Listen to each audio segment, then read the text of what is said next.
Day 9 of the Expo and Anvil is in the hall. So there's actually quite a bit to talk about around the CCU game today because there's a boatload of Warbond CCUs. Polaris is still here. The Valkyrie is next. This is new because it's Anvil Day, right? So we've got a $25 discount for the Valk. Starfarer Gemini makes the best choice because that's the cheapest spend, $10. Next would be a tie between the Caterpillar and Redeemer. Both hit the Warbond CCU game pretty often, so either one of those, I suppose, if you didn't care as much about a discount and you just wanted to jump right to it, it'd be $20 instead of the Gemini's $10. But I'm still going to recommend the Gemini because that's the best bet for a discount. Past the Valkyrie, we did get the Paladin as a concept price CCU. So it's at $300.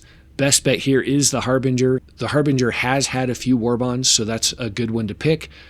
Beyond that, I think these are actually in order. Harbinger's the best bet because it's the least amount of spend, $10 for the concept Paladin, which will increase in price. The Vanguard Sentinel would be next in line if you wanted to spend more, I suppose. And then the Blade. The Blade versus the Sentinel wins because it's had more Warbonds in the past. After the Paladin, we get the Terrapin Medic, which is awesome. I'm glad they have a Warbond CCU for this particular ship. So it's a $20 discount. It's at the same price as the Defender. The Zeus Mark II MR makes a bad choice here. It is a concept ship. So the next best bet, immediately I wanted to say the Sabre Firebird or Peregrine, right? Makes a great choice. But then I scrolled down and noticed, oh yeah, you could go to the Hornet Mark II or Ghost or Tracker, right? It's a $15 Warbond price for $20 discount. And the reason I'm using the Ghost, but I suppose I could have gone with the Hornet Tracker as well because they are the same price, is because below the Terrapin Medic, we have both the Hornet Tracker Mark II and Hornet Ghost Mark II with Warbonds. Again, they're the same price. I picked the Ghost, but it doesn't matter which one you pick because they are the same price. And they also give a $20 discount. So if you use the Zeus ES or CL, again, these are the same price. You're going to jump from the $175 mark with a $15 discount, right, to the Prospector. Everything goes through the Prospector, right? But again, you're spending $5 for this upgrade for a $15 discount, right? But if you used one of these Hornets, I'm going to use the Ghost in this example.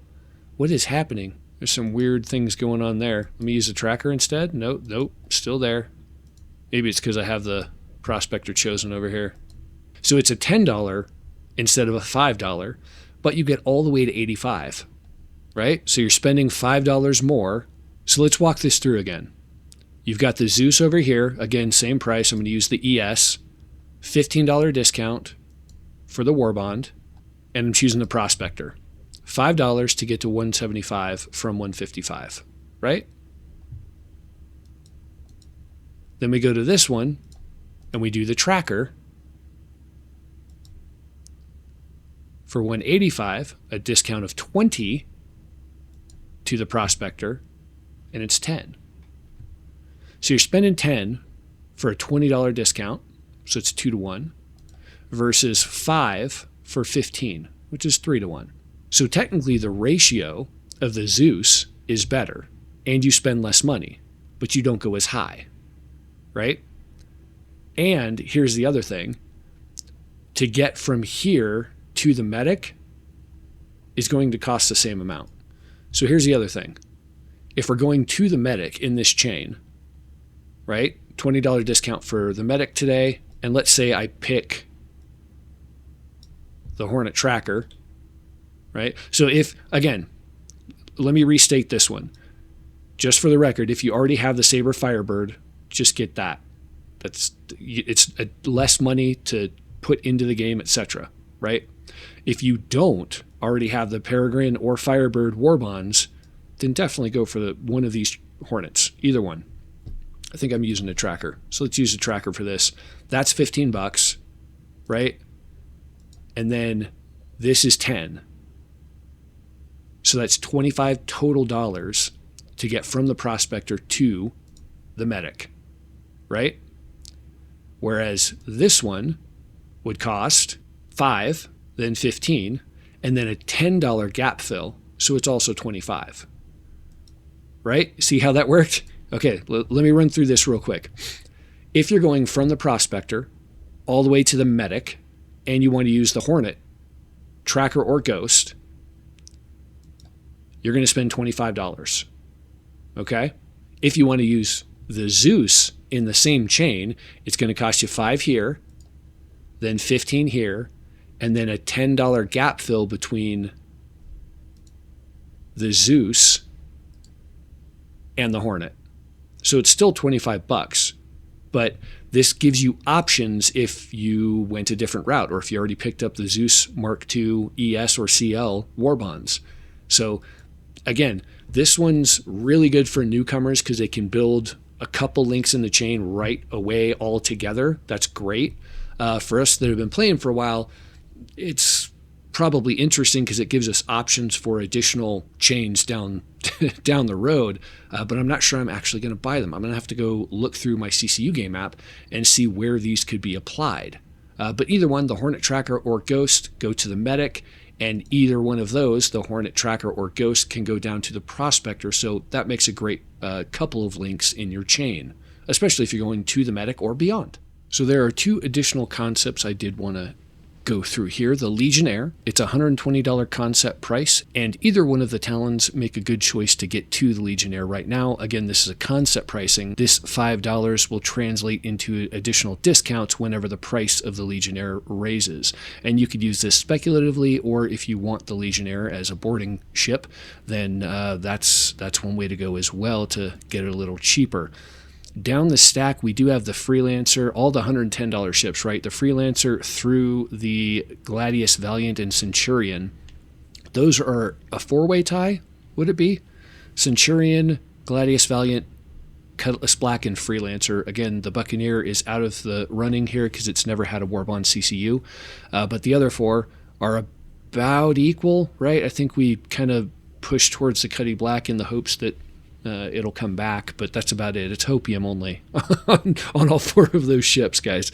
There's no guarantees for any of them, of course. The Talon, again, Talon's least amount of spend, and either one is equal because they are the same price on the Legionnaire. And the other concept CCU that is, again, new because it's Anvil Day is the Liberator. So, again, it's a $575 ship. Whew! So the Hull D is a concept along with the Liberator. So you could do this and, well, hope that they don't exchange places. I don't know that they will. The Liberator is the only other light carrier. It might be the only light carrier we have. Maybe some of the newer ones like the Ironclad, because it can carry a ship, maybe the Polaris in a similar fashion, but this is intended to carry multiple other smaller or medium ships, right? It's not just a one hangar kind of vehicle. Although, like, granted, the Polaris can fit quite a few Pisces in there, but I'm not sure it's going to fit something like the MSR. And again, Liberator's a light carrier. We don't really know what it can carry. But anyway, I digress. As far as getting the Liberator, really your only choice is the Hull D. Both concepts, ships, and that's the least amount of spend. Past that, again, it's just way more spend. We're jumping from 25 to 40 right away with Ironclad Assault, and down the stack it's just even more. So there's not a great buy right now for the Liberator. But again, this may be drastically different in the future, right? So you have to keep that in mind. If you do want the Liberator, the chances that the Hull D gets closer to the Liberator's cost, I'm just not sure what these are going to do. I don't know that the price difference between these two will ever decrease, right? If they both go up by $150 to $200 or something like the Polaris did, then we're going to be looking at what, $750 versus $775. It's still going to be $25 difference. If this goes up $225, right, we're looking at a $50 gap if this one just goes up $200. So you never know what they're going to do.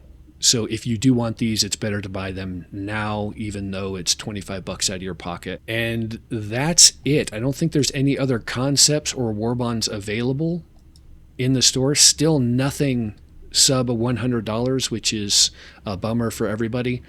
It just seems like those are never going to come back. Those 100 eyes, those 300 eyes, something like a Gladius or something, it just doesn't seem like they're going to hit. So I don't know what to do about the lower end range besides gap fill in the future. I think that's what we're going to have to do. Maybe we'll get lucky in the grand finale and we'll have a bunch of stuff from the 350R down to like a Tumbril or something, right, with Warbonds. That would be fantastic. And I'm still charging up my hopium container to release upon the final days here. Nothing new in the game packages section of the store, and for standalones, we've got the following new additions. First up is the Concept Legionnaire. There's no Warbond for that here. Next, we've got the Hornet Ghost Mark II. Then the Hornet Tracker Mark II. Then we have the Terrapin Medic in Warbond form, and standard, I guess. Then, of course, the Paladin in Warbond concept form, which is as cheap as you can buy it outright. And, of course, to end it off with, we have the Liberator that's been added as a concept variant. So, of course, they're going to offer a Hornet Mark II triple threat pack. So this pack has the Hornet Mark II, the Hornet Ghost Mark II, and the Hornet Tracker Mark II with LTI, all three of them. So if you do like the new Hornet Mark IIs, I suppose there you go. This is Warbond pricing at $465. They also have a non-Warbond price for this same pack at $515. And it's got 10 years of insurance instead of LTI. Everything else in the pack section is the same. So although IAE this year, at least for the CCU game, has been pretty meh, at least today we had some interesting new routes to take in our CCU chains, and we did get some new ships released. Overall, today was probably one of the better days of IAE, but I am definitely still holding out hope for some lower-end Warbond CCUs and a whole lot of additional choices that aren't strict repeats from the past 24 months or so. Here's hoping for a much improved grand finale couple of days, at least for the CCU Warbonds. That's it for me, guys. Catch you next time. Zi-Tek, out.